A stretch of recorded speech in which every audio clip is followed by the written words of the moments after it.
Well, the start of an interesting Dynodaze video, because our Richard has bought himself a toy and we're going to go and get it. Yeah, we've got to go to an undisclosed destination, so we say, in sort of East Midlands. I love these type of YouTube videos because I see these all the time where people are like, today we're off to do, and that's what we're doing. We're literally going to pick something up. Yeah, we're literally going to pick something up. It's a project that's sort of been in the pipeline for a little while. It's a car that I've known for a long time. The car itself I've known for sort of 22 years. I knew the previous owner had it for a couple of years, and I've known the owner, very well. I've known the lad since we were in junior school.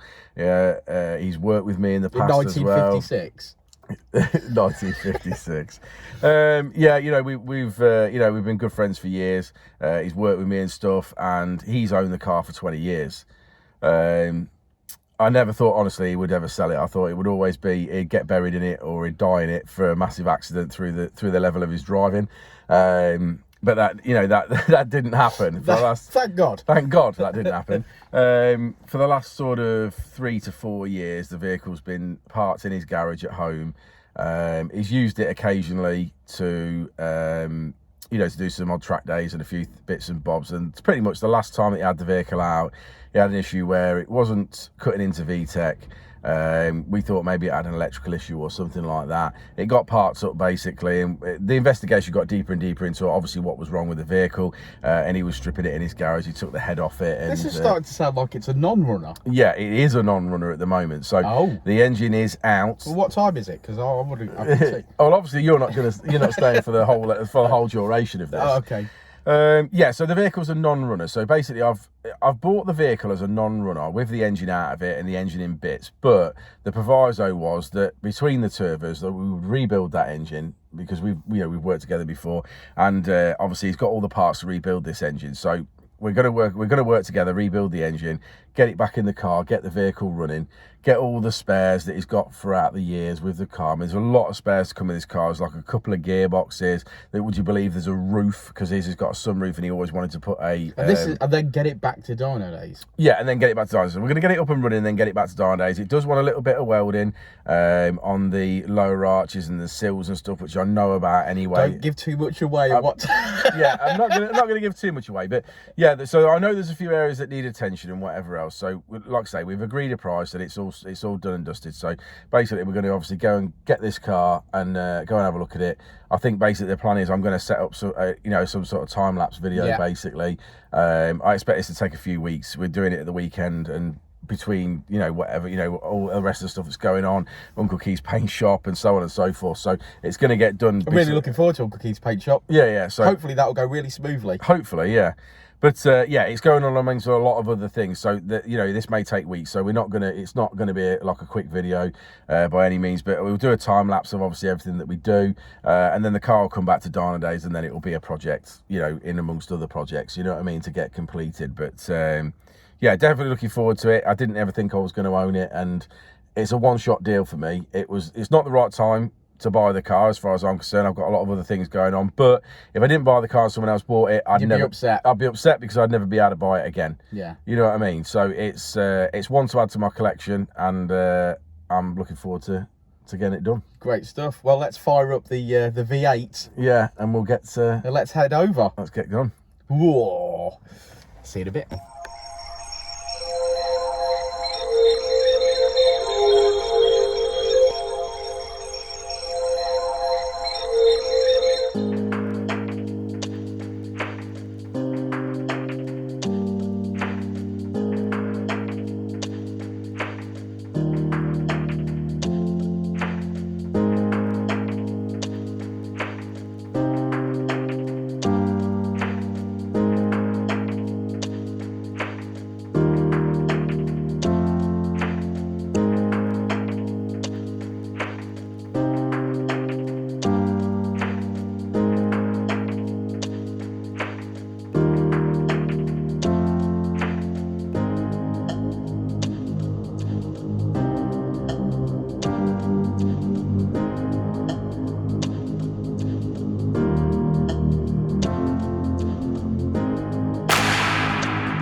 so as you've seen in the time lapse, the car is up and running, and we're finally back to Greenwood Court, which is where Dynodaze is.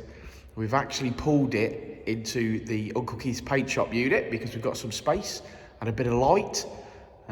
Rich, you excited? Yeah, dead excited. I think we done all right. It took us sort of 6 weeks really to get it sort of back together and back here. 6 weeks of Saturdays and Sundays. Well, not necessarily so much Saturdays, but certainly Sundays. Did a couple of Saturdays in that as well.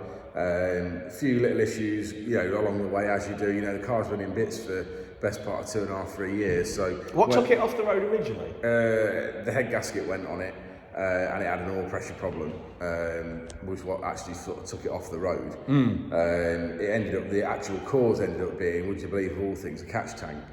Oh. The catch tank had been done, and when the catch tank was drilled to have other tabs put on it to obviously put more things from the rock cover and whatever to the catch tank, obviously elements of swarf obviously got in there. And obviously you know, Nathan that owned it thought he'd got everything out of it.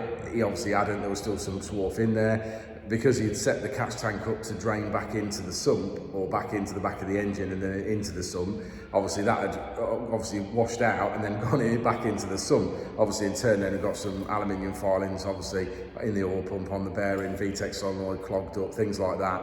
That was the initial oil pressure problem. Yeah. But on top of that, the last time the vehicle was used, he said it just got hot. So obviously he turned around and brought it back home, obviously, because he knew he was doing that. We're in the midst of trying to find the oil pressure problem at this point anyway, when it was that. When obviously once it overheated, it just got took completely off the road, because we knew that something's seriously wrong now. We've got an oil pressure problem and it's overheated, or it's going to overheat, and he's obviously turned it off. Because of course in that time-lapse video, it's in bits. Oh, it's in mega bits. I mean, bearing in mind, obviously, like the gearbox was out, the gearbox was in bits. It got a third gear synchro that needed fixing. He took it out in that order as well. It took the head off, it took the gearbox off, it took the block out, it stripped everything down. We found all the problems and the reasons why. The reason for the head gasket was that the threads in the two end bolts nearest the cam belt were damaged, and the bolts were actually loose. So obviously, you know, the threads have been damaged. Obviously everyone's thought they're okay, or it's put pressure on it over time and they're damaged. I mean, bearing in mind, obviously, this engine's had multiple amounts of work over the years and stuff like that. So, you know, those threads could have been damaged at any point. I've actually been in this one, round Mallory Park. Yeah, I think that was probably one of the last sort of real days driven in anger that car was out. Because that's how you got to drive a VTEC. That's how you got to drive a Civic, in anger. In anger. So anyway, it's we've gone through everything, we've fixed all the problems, we've done everything we need to do, we've completely rebuilt the engine, we've put a new head on it because we noticed that the valve guards were really badly damaged, and had a set of valve guards in it previously, but it had not been done very well. Okay. So we made the decision it was easier to start with a new head than it was to try and continue to repair something that was damaged. So we sorted a lot of problems out. I mean, bearing in mind the car is dirty and the car does want work, and I know that, you know what I mean? I mean, that's why I bought it. You know, for what I bought it for, because I know it needs work. But part of the mandate was I didn't want to buy it in parts and then have boxes and boxes and boxes and boxes of parts and then never be able to put it back together. Never find the part you want. Never find the part you want, and then something would stop us putting it back together and getting it running. So the mandate was, before I bought the car, I wanted it back up and running and all of the parts back in it, so that at least I knew the car was complete. Yeah. And then obviously I was buying spares with the car, you know, like arches, sills, spare gearboxes, you know, sort of spare heads, plastic windows that he's bought for it, a new catch tank set up, new rad fans. There's tons of stuff, oil coolers, there's the dashboard, there's, I can't even remember. There's literally so much stuff. So much stuff that a spare roof. It's got a sunroof thing, and he's got a tin top roof that he was going to put on it at some point. You know, literally, I've got tons. I bought everything. Let's have a look. Let's have a look. Come on. Okay, ladies and gentlemen, well, there she is. She is parked inside Uncle Keith's paint shop. Because we've got space, haven't we, at the moment? Yeah, whereas tomorrow we won't have any. But we thought we'd do it in here. Yeah, so there she is. So talk to me, what is it? Come on, for people who don't know. I mean, basically this car is, a lot of people refer to them as an EF. This is not an EF. This is an EE9. It's an original 1.6i VT. Very rare in this country, literally did not make many of them, did not get many into this country. This car was a Japanese import, and it was imported into this country in 1991. Wow. The original owner of this vehicle was in the RAF. So I found out yesterday. It was in the RAF. He had the car for 9 years. A friend of ours that I know from school and through Nathan that owned the vehicle up till yesterday, Nielsen Koviak had it for 2 years. He then sold it to Nathan and he's had it for the last 20 years. So it's had 3 owners from new, and we know where all 3 of those owners, you know, or who those owners were. I've certainly known the car for 22 years. So obviously over those years, you know, there's been a lot of work done to it. I've seen the car in various stages. Now, you've done a lot of work to this car. Yeah, me and Nathan have worked on this car for many years. Nathan worked with me when I first started with Dynodaze on my own as the mechanical side of things. He worked with me for a few years when we did all the engine bay and we did the original B20 build on it. Who painted the engine bay? Keith painted the engine bay. Uncle Keith? Uncle Keith painted the engine bay. Admittedly, again, I know it's dirty, but I wanted to show the car in its light as we bought it before we start cleaning it up and obviously getting paintwork done and things like that. But that's a B20 block basically with high comp pistons in it, B16 head, got a nice set of cams in there. Basically, this car did 225 brake horsepower on our rollers. Yeah. With a OW1 ECU conversion. I may put a S300 in this car. I would, and probably go back for tuning again. Again, some of the spares that I've got with it, he's got a bigger induction kit, 3.5-inch induction kit. He's also got throttle bodies, which he gave me with the car. So again, that may happen, it may not happen, I don't know yet. We'll see where we go. If you guys want to see this car on throttle bodies, then I want to, in the comments below, code word throttle bodies. Yeah, so as far as I'm concerned, the engine bay's done. Although it wants a good clean, and there's a couple of little bits that need dialing in as far as I'm concerned, but 90% of that is complete. The outside of the car's not too bad, probably about, I would say, maybe about sort of, oh God, I'm trying to think now. I would probably say about 12 years ago, I would say, I did arches and sills on this car. As you can see, they've stood up well, I think, to the test of time, bearing in mind they've been done 12 years. This side's really good, just a couple of little scabs on the sill, nothing major. Structurally, it's still really good. On the opposite side, there's a couple of little scabs coming up on the wheel arch, but again, as far as I'm concerned, nothing major, just wants a little tickle to finish Now, up. I noticed there's a cutout here for an exhaust, yet the exhaust's on this side, Richard. Yeah, the original exhaust came through on this side, on the left-hand side, then cross over with the back box and come out like the CRX. Because of, obviously, you want a straighter flow, and that's going to make more power. It's got a 3-inch custom exhaust on it. Obviously we've taken for coming out on this side to have, instead of having 2 90s in it basically and creating restriction. I would like to put the car back, it's original colour, it's definitely its original colour. I'd like to give it a refresh and I'd like to go back to its original black. It should have black mouldings on the bottom, or they should be black. Obviously the steel skirt should be black. It should have a red stripe in the moulding, a red pin stripe in the moulding, and the front splitter is different. I'd like to try and find the original front splitter, if that's even at all possible. If anyone can help us with that, we're definitely interested. If you can find us a front splitter, original front splitter, we'd be keen to know. I'm not saying that can be found, because at the minute I'm going to say I don't know. The interior of the car is long since gone. Should we have a look at the interior? Yeah, I mean... Hang on. Okay, well, it's a bit dusty, Richard, as expected. Yes, it's very dusty and it's very stripped out. Nathan was very much of a, he liked to have the car stripped out and go fast, was his motto with this car. Don't we all? Yeah. Basically, I have got some of the interior pieces. I do have, like, the centre console. I do have some of the kick panels. I have the strips for the doors. I have the rear seats, actually, which I didn't think that I was ever going to get. But he has actually given me the rear seats, so I've got them. And a set of wheels, by the looks of it. Yeah, a spare set of wheels, obviously, in the back, like the track tyres with Nankang AR1s on them. It's got a set of Subaru front seats that were modified to fit, because obviously the original seats are just done. They were gone many years ago anyway. Yeah. You know what I mean? Like, the original seats were traded out. He's obviously had other seats in it, but these got put in just to have a decent seat to actually sit on. Which, to be truthfully honest, doesn't really offend me too badly. I've not got a problem with those seats. I think what I would like to do on the inside is return the inside to stock, if possible. That sounds like a big task, though, at a car this age. It is a task, but I think if you were to take an EF interior with someone with black interior, like black interior, black carpet, a lot of stuff would go back in and it would be the same as this. Yeah. The only thing that would be different would be the dash, which is obviously original and is fine anyway and not needing changing. and the rear seats, which like I said, I genuinely believed that didn't exist anymore, but I've got them, so I'm really happy about that. And then the only thing I wouldn't have was front seats, and to be honest, even if I had the front seats, they'd be no good. Yeah. You know what I mean? So it's, I think the front seat actually collapsed in the end, and I think that's like a deck chair. Yeah, literally like a deck chair. Like the mechanism went, and that's why the original the front seats got took out. On full VTEC, I hope. Yeah, I hope so. Yeah. But yeah, so that's the plan for me. I think what I'd like to do is, I mean, I don't think I want it as a track car.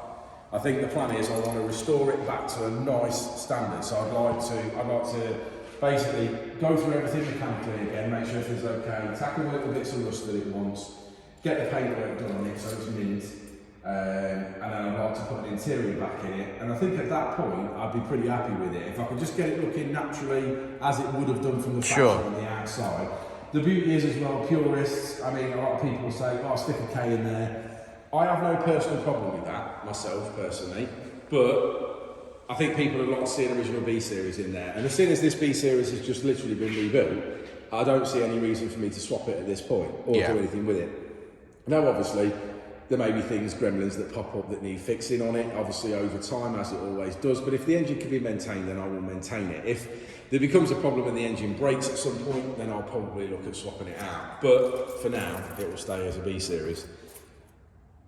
Well, it looks lovely, mate. I'm really looking forward to seeing it all cleaned up and restored as much as you want to. But yeah, it's been emotional, I bet, with helping Nails, well, yourself and Nails fixing it. Nails is Nathan, by the way. I mean, we've been friends for many years, so you know, me going over there and helping him wasn't necessarily as a transaction, if you understand. I mean, I'd have gone over there and helped him if he decided he was keeping it. So it's not, you know, that's not really been a problem at all for me, but it's just, you know, it has given me the opportunity to buy the car. So I'm also happy with that. I always said if it came for sale, I wanted to buy it, and he's given me the opportunity to do that. So that's nice. Legend. Well, I'm really proud of you. I'm proud of Nathan. Proud of you, and yeah, really looking forward to seeing this really come back to life and get some use. Yeah, I think the plan is for me, it's just going to be a show car. It won't be a track car, 100%. I think it will just be, we'll get it fully restored and do the underside to the level that it needs doing. It's not that it's rotten, but it's just, you know, it's black underneath at the minute. I'd like to redo it in white, perhaps with Raptorline or whatever, and give it the protection that it deserves, and then do a few shows a year with it. You know, go to Mims, do a few shows with it. It'd be nice. Show it off. Because there can't be many of them. Oh, there isn't many of these, not at all. Yeah, beautiful car. Well, there you go, guys. Thanks for sticking around to the end of the video. Thanks for your interest in this. I know that over a series of YouTube lives a couple of months ago, we said that we had something special, and here it is, and plenty more to do. And as you can see, we're inside Uncle Keith's paint shop, and this will be the last time there's any room in here for this sort of activity. Next time you see this unit, well, it's going to have an oven in it, isn't it, mate? Sure, yeah. That's hopefully going in tomorrow and throughout next week. So we'll certainly have an update on that next week. Yeah, good stuff. Well, thanks. Peace out, guys, and we'll see you on the next one. Won't we, Rich? We will indeed. We will indeed. I said it before and I'll say it again. Life moves pretty fast.